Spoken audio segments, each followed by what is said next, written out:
Sandbox games, they're the ultimate what if of gaming, right? What if you stripped away like all the rules and the objectives, even the win conditions? Yeah. What if you just gave players the tools to create, to experiment, to like let their imaginations run wild? Yeah, and few games embody that spirit quite like Garry's Mod. 20 million copies sold. That's not just indie success. That's entering the Gaming Hall of Fame, right? Absolutely. But here's the thing. Imagine booting up Garry's Mod for the first time. Yeah. Back in like the early 2000s. It wasn't exactly love at first sight, was it? No. Visually, it was a product of its time. What hooked people was the potential lurking beneath the surface. Yeah. At its core, Garry's Mod is a physics-based sandbox. Forget levels, forget missions. You're dropped into a world where you can spawn objects, characters, anything really, just mess around with them. It's that digital Legos meets physics class analogy. Yeah. But cranked up to 11. Totally. But even with a bin of virtual Legos, you need that one tool that unlocks everything. You need that key piece. Right. And in Garry's Mod, that tool is the legendary physics gun. Okay. It's almost deceptively simple. Okay. You can pick up, rotate, freeze objects, but in the hands of a creative player. Yeah. That's where the magic happens. It's like giving a kid a magnifying glass. Oh. Suddenly, even the mundane becomes fascinating. Yeah. Speaking of fascinating, what were people building with this newfound power? Oh. I'm picturing some seriously wacky contraptions. Oh, you have no idea.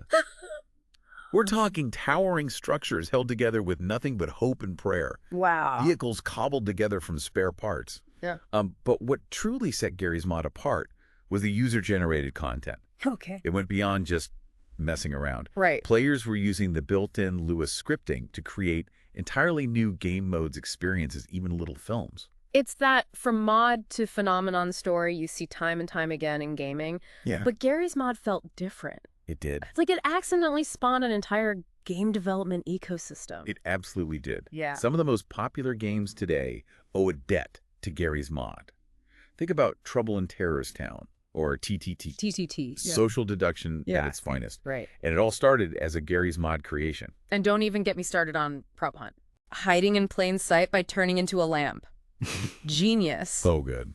But it went from a quirky Gmod mode to being featured in Fortnite and Call of Duty. I know, it's crazy. That's wild. Wild. So we've got... And it wasn't just about creating games either. Okay. Remember Gmod Tower? Yeah. Started as this network of Garry's Mod servers. Right.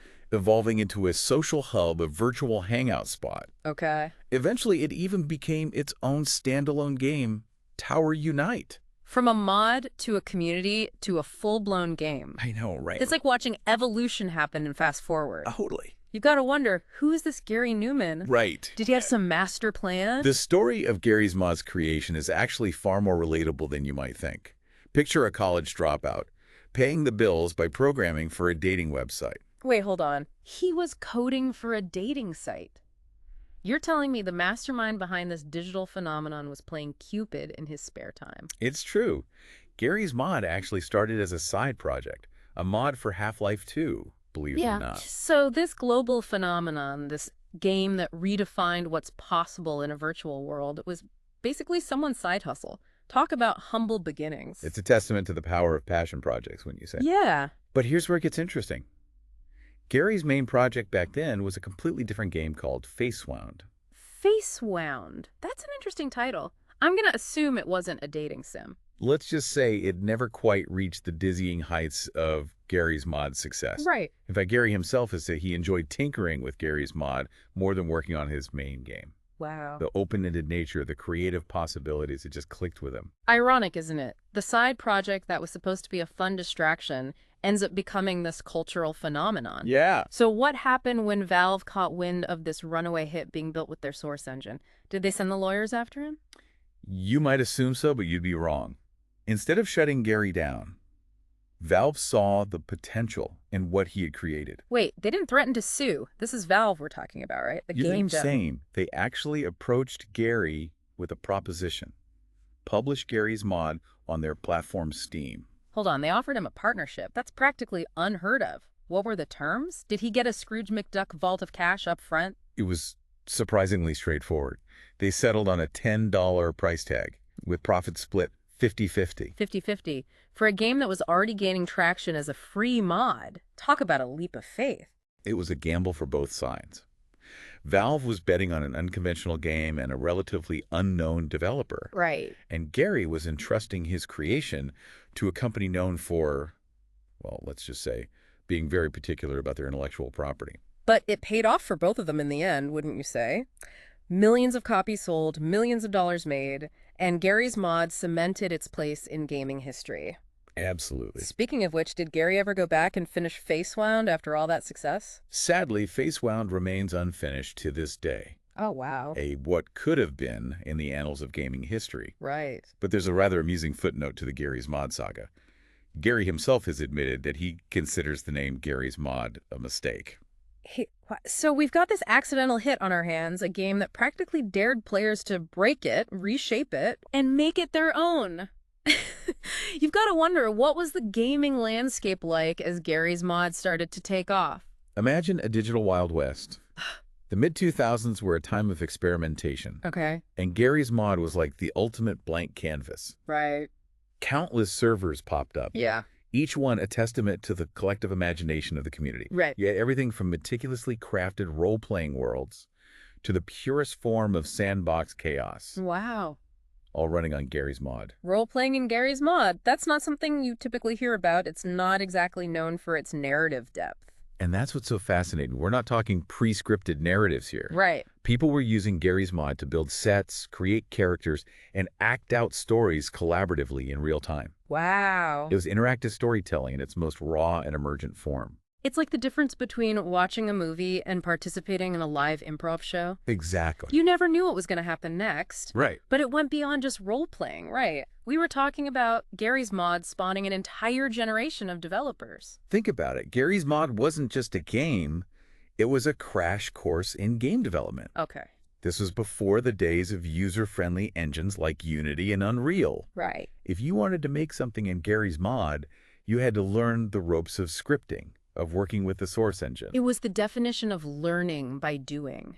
And it wasn't just theoretical knowledge either. People were putting their creations out there for the world to judge, to play, to tear apart and rebuild. Absolutely. And that's where you see the true impact of Garry's Mod. Yeah. Take a game like Unturned, for example. It's a hugely popular zombie survival game. Right. And it was created by a then teenager who honed his skills in, you guessed it, Garry's Mod.